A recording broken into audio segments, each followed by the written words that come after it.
ಮೈಸೂರಿನ ಕಲಾಮಂದಿರದಲ್ಲಿ ಜಿಲ್ಲಾ ಉಪ್ಪಾರ ನೌಕರರ ಹಾಗೂ ವೃತ್ತಿಪರರ ಸಂಘದ ವತಿಯಿಂದ ಆಯೋಜಿಸಿದ್ದ 30ನೇ ವಾರ್ಷಿಕ ಪ್ರತಿಭಾ ಪುರಸ್ಕಾರ ಆಯೋಜನೆಯನ್ನು ಮಾಡಲಾಗಿತ್ತು. ಇನ್ನು ಇದೇ ಸಂದರ್ಭದಲ್ಲಿ ವಿವಿಧ ಕ್ಷೇತ್ರಗಳ ಸಾಧಕರು ಮತ್ತು ಬಡ್ತಿ ಹೊಂದಿದ್ದ ಹಾಗೂ ನಿವೃತ್ತ ನೌಕರರನ್ನ ಕೂಡ ಸನ್ಮಾನ ಮಾಡಲಾಯಿತು. ಇನ್ನು ಈ ಕಾರ್ಯಕ್ರಮವನ್ನು ಉದ್ಘಾಟಿಸಿ ಮಾತನಾಡಿದ ಚಾಮರಾಜನಗರ ಕ್ಷೇತ್ರದ ಶಾಸಕ ಸಿ ಪುಟ್ಟರಂಗಶೆಟ್ಟಿ, ವಿದ್ಯೆ ಇಲ್ಲದೆ ಇದ್ದರೆ ಸಮಾಜದಲ್ಲಿ ಏನನ್ನೂ ಸಾಧಿಸಲು ಆಗದು. ಸಮಾಜದವರು ತಮ್ಮ ಮಕ್ಕಳಿಗೆ ಕಡ್ಡಾಯವಾಗಿ ಶಿಕ್ಷಣವನ್ನು ಕೊಡಿಸುವ ಮೂಲಕ ವಿದ್ಯಾವಂತರನ್ನಾಗಿ ಮಾಡಬೇಕು.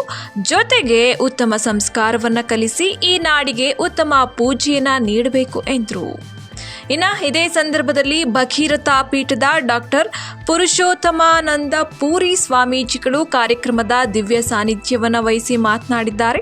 ಹಿಂದುಳಿದ ವರ್ಗಗಳು ಅಭಿವೃದ್ಧಿಯತ್ತ ಸಾಗಬೇಕಾದರೆ ಶಿಕ್ಷಣ ಹಾಗೂ ಸಂಘಟನೆ ಹೋರಾಟ ಅತ್ಯಂತ ಅವಶ್ಯಕವಾಗಿದೆ ಎಂದರು. ಸಮಾಜದ ವಿದ್ಯಾರ್ಥಿಗಳು ಉತ್ತಮ ಮಟ್ಟದ ವಿದ್ಯಾಭ್ಯಾಸವನ್ನ ಮಾಡಲು ಅನುಕೂಲವಾಗುವಂತೆ ಬೆಂಗಳೂರು ಸೇರಿದಂತೆ ವಿವಿಧ ಭಾಗಗಳಲ್ಲಿ ವಿದ್ಯಾಸಂಸ್ಥೆಗಳನ್ನು ಹಾಗೂ ವಿದ್ಯಾರ್ಥಿ ನಿಲಯಗಳನ್ನು ಸ್ಥಾಪಿಸುವ ಗುರಿಯನ್ನ ಹೊಂದಲಾಗಿದೆ ಎಂದರು. ಇನ್ನು ಎಸ್ಎಸ್ಎಲ್ಸಿ ವಾರ್ಷಿಕ ಪರೀಕ್ಷೆಯಲ್ಲಿ ರಾಜ್ಯಕ್ಕೆ 3ನೇ ರ್ಯಾಂಕ್ ಪಡೆದ ಜೆ ಪೂಜಿತಾಗೆ ಶ್ರೀ ಭಗೀರಥ ವಿದ್ಯಾರತ್ನ ಪ್ರಶಸ್ತಿ ಪ್ರದಾನ ಮಾಡಿ ಎಸ್ಎಸ್ಎಲ್ಸಿ ಮತ್ತು ದ್ವಿತೀಯ ಪಿಯುಸಿ ವಾರ್ಷಿಕ ಪರೀಕ್ಷೆಗಳಲ್ಲಿ 85% ಹೆಚ್ಚು ಅಂಕ ಪಡೆದಿರುವ ಮೈಸೂರು, ಚಾಮರಾಜನಗರ, ಮಂಡ್ಯ ಹಾಗೂ ಕೊಡಗು ಜಿಲ್ಲೆಗಳ ಸುಮಾರು 250ಕ್ಕೂ ಹೆಚ್ಚು ವಿದ್ಯಾರ್ಥಿಗಳಿಗೆ ಪ್ರತಿಭಾ ಪುರಸ್ಕಾರ ನೀಡಿ ಗೌರವಿಸಲಾಯಿತು. ಹಾಗೂ ನಿವೃತ್ತ ಮತ್ತು ಬಡ್ತಿ ಹೊಂದಿದ್ದ ನೌಕರರು, ವಿವಿಧ ಕ್ಷೇತ್ರಗಳ ಸಾಧಕರುಗಳನ್ನು ಇದೇ ಸಂದರ್ಭದಲ್ಲಿ ಸನ್ಮಾನಿಸಲಾಯಿತು. ಇನ್ನು ಕಾರ್ಯಕ್ರಮದಲ್ಲಿ ಅಯ್ಯನ ಸರಗೂರು ಮಠದ ಶ್ರೀ ಮಹಾದೇವ ಸ್ವಾಮಿಗಳು, ಜಿಎಸ್ಟಿ ಅಪೀಲು ನ್ಯಾಯಾಧಿಕರಣ ತಾಂತ್ರಿಕ ಸದಸ್ಯ ಡಿ ಜಗನ್ನಾಥ್ ಸಾಗರ್, ಸಂಘದ ಅಧ್ಯಕ್ಷ ಎಂ ರಾಮಚಂದ್ರ, ಜಿಲ್ಲಾ ಉಪ್ಪಾರ ಸಂಘದ ಅಧ್ಯಕ್ಷ ಕರಳಾಪುರ ನಾಗರಾಜು, ಮೈಸೂರು ಮತ್ತು ಚಾಮರಾಜನಗರ ಜಿಲ್ಲಾ ಉಪ್ಪಾರ ಸಂಘದ ಗೌರವಾಧ್ಯಕ್ಷ ಹನುಮಂತ ಶೆಟ್ಟಿ, ಕಾರ್ಯಾಧ್ಯಕ್ಷ ವಿಎಸ್ ವಿಷಕಂಠಯ್ಯ, ಉದ್ಯಮಿ ಗಂಗಯ್ಯ, ಉಪ್ಪಾರ ಅಭಿವೃದ್ಧಿ ನಿಗಮದ ಮಾಜಿ ಅಧ್ಯಕ್ಷ ಶಿವಕುಮಾರ್, ಸಾಹಿತಿ ಸರಸ್ವತಿ ಚಿಮಲಗಿ, ಮುಖಂಡರುಗಳಾದ S T Somashekharappa, K T Mohan Kumar, doctor M Govindaraju, film Mahadeva Shetty, M Somanna ಸೇರಿದಂತೆ ಸಮಾಜದ ಬಂಧುಗಳು ಹಾಜರಿದ್ದರು. ವರ್ಷಗಳ ಈ ಒಂದು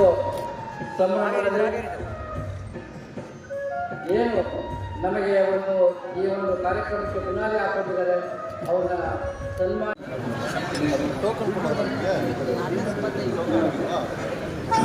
ಮುಂದಿನ ವಿದ್ಯಾರ್ಥಿಗಳ ವೇದಿಕೆ ಚಂದನ 452 ಅಂಕಗಳು ಕರ್ನಾಟಕ, ಮಧು ಪಿ ಯಳಂದೂರು 542. ನಮ್ಮ ಸಂಘಟನೆಗೆ ಒಂದು ಅಮೂಲ್ಯ ವ್ಯಕ್ತಿ, ಅನಂತ ರತ್ನ ಅಂತ ಹೇಳಿ ನಾನು ಹೇಳಲಿಕ್ಕೆ ಇಷ್ಟಪಡ್ತೇನೆ ಬಂಧುಗಳೇ. ತಮ್ಮ ಕೆಸ್ತೂರು 520 ಅಂಕಗಳು, ಹರೀಶ್ ಕುಮಾರ್ ಆರ್ ದೊಡ್ಡಮೂಳೆ 519 ಅಂಕಗಳು, ಕೀರ್ತನಾ ಜೆ ಕಮರ್ಗಲ್ಲ 519 ಅಂಕಗಳು. ಸುರಕ್ಷತೆಯನ್ನು ಕಾಪಾಡಬಹುದು ಅನ್ನೋದ್ರ ಬಗ್ಗೆ ಅಮೋಘವಾದಂತಹ ಒಂದು ಅಲ್ಲಿ ಉಪನ್ಯಾಸವನ್ನು ಕೊಟ್ಟಿದ್ದಾರೆ. ಹಾಗೆ ಸಿದ್ದರಾಜರವರು, ಎ.ಟಿ. ಸೋಮಶೇಖರಪ್ಪನವರ ಅಳಿಯಂದರು, ಅವರು ಕೂಡ ಎಂಟೆಕ್ ಮಾಡಿ ನಮ್ಮಲ್ಲಿ ವಿನಯಪೂರ್ವಕವಾಗಿ ಕೇಳ್ಕೊಳ್ತೇನೆ.